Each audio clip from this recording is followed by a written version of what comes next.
बुद्ध कहते हैं, जैसा हम सोचते हैं हमारा जीवन बिल्कुल वैसा ही बनता है। एक छोटी सी कहानी बुद्ध के इस कथन को समझाने के लिए।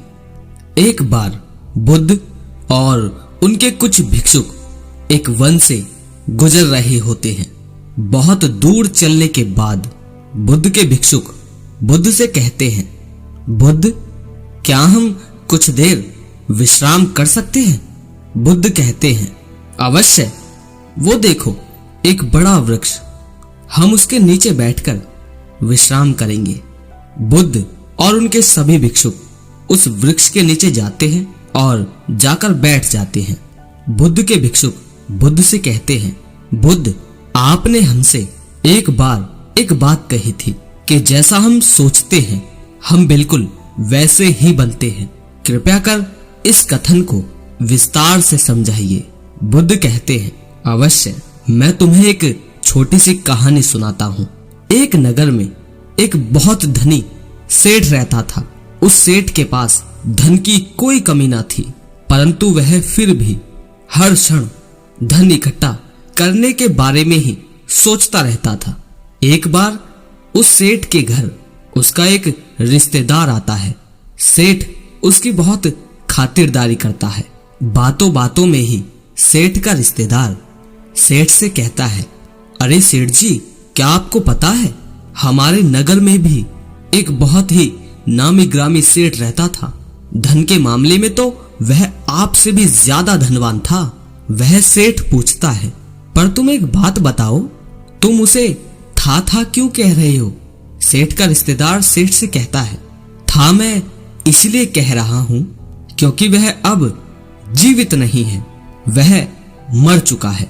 सेठ बेचारा धन को इकट्ठा करते करते यह भूल ही गया था कि मृत्यु नाम की भी कोई चीज होती है और वो सेठों को भी आती है।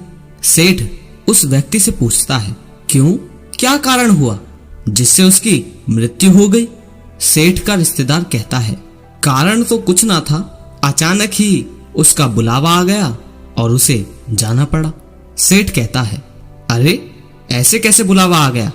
उसे कोई बीमारी होगी या कोई और बात होगी? वह व्यक्ति कहता है, नहीं, उसे कोई बीमारी नहीं थी, वह तो बस अचानक ही मृत्यु को प्राप्त हो गया।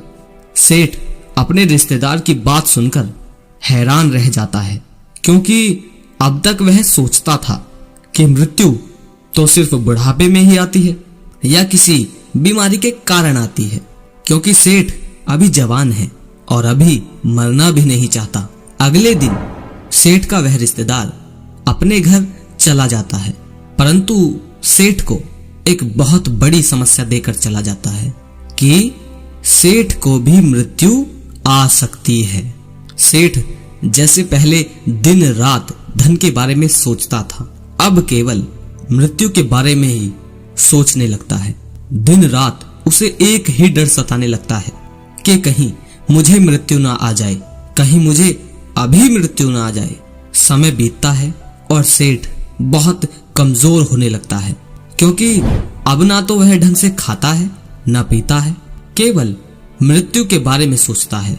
उसकी जीभ पर केवल एक ही कथन रहता है, कहीं मुझे मृत्यु ना आ जाए, कहीं मुझे मृत्यु ना आ जाए। और वह बीमार हो जाता है। उस सेठ की ऐसी स्थिति हो जाती है मानो कभी भी प्राण निकल जाए।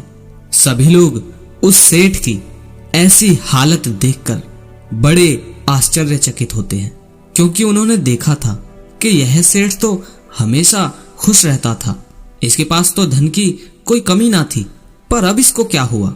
अब सेठ कहीं जाता आता नहीं था, केवल एक जगह लेटा रहता था। उस सेठ की हालत देख उस सेठ का एक मित्र एक सन्यासी को उस सेठ के पास लाता है और कहता है, सुनो, ये बहुत पहुंचे हुए सन्यासी हैं, तुम इन्हें अपनी समस्या बताओ, ये उसका जरूर समाधान कर देंगे। वह सन्यासी उस सेठ से पूछता है, क्या हुआ? मैंने तुम्हें पहले भी देखा है, परंतु तुम इतने कमजोर कैसे हो गए? कौन सी चिंता तुम्हें खाए जा रही है? सन्यासी की बात सुन वह सेठ उस सन्यासी से कहता है, मैं मृत्यु को प्राप्त होना नहीं चाहता, मैं जीना चाहता हूं। कहीं मुझे मृत्यु ना आ जाए, कहीं मैं मर न जाऊं। वह सन्यासी मुस्कुराता है और उस सेठ से कहता है, अच्छा तुम्हें मृत्यु का भय है? वह सेठ कहता है, हाँ हाँ, मेरे पास इतना सारा धन है, इसका उपयोग कौन करेगा? यदि मैं मर जाऊंगा तो मुझे मृत्यु को प्राप्त नहीं होना, मुझे जीना है। वह सन्यासी उस सेठ से कहते हैं, तुम्हारी इस समस्या का मैं अभी समाधान निकाल देता हूं। वह सेठ बहुत खुश होता है और उस सन्यासी के आगे हाथ जोड़ता है और कहता है, कृपया कर आप मेरी इस समस्या का समाधान कीजिए। वह सन्यासी उस सेठ से कहता है, मैं तुम्हें एक मंत्र देता हूं, तुम बस इसका उच्चारण करना, भीतर भी और बाहर भी। मतलब कि मुंह से भी यही मंत्र बोलना और अपने भीतर मन मन में भी यही मंत्र बोलना। और वो मंत्र क्या है? वो मंत्र ये है कि जब तक मुझे मृत्यु नहीं आएगी तब तक मैं जीऊंगा, जब तक मुझे मृत्यु नहीं आएगी तब तक मैं जीऊंगा। तुम इस मंत्र को 7 दिन लगातार बोलो, मैं 7 दिन बाद आऊंगा। और वह सन्यासी वहां से चला जाता है। 7 दिन बाद वह सन्यासी वापस लौटता है तो वह देखता है कि सेठ स्वस्थ होने लगा है और सेठ भी उस सन्यासी को देखकर उनके चरणों में गिर पड़ता है और उन सन्यासी को धन्यवाद कहता है। वह सेठ कहता है, आपके मंत्र ने तो कमाल ही कर दिया, अब मैं मृत्यु से भयभीत नहीं हूं, क्योंकि जब तक मृत्यु नहीं आएगी तब तक मैं अपने जीवन को जीऊंगा। पहले मैं मृत्यु के डर के कारण जीवन को जी ही नहीं पा रहा था, परंतु आपके मंत्र ने तो मेरा जीवन ही बदल दिया। अब जो लोग इस वीडियो को देख रहे हैं, जो सुन रहे हैं मुझे, उनमें से कुछ लोग सोच रहे होंगे कि भला इस मंत्र से हुआ क्या, इस छोटी सी लाइन ने भला क्या बदल दिया।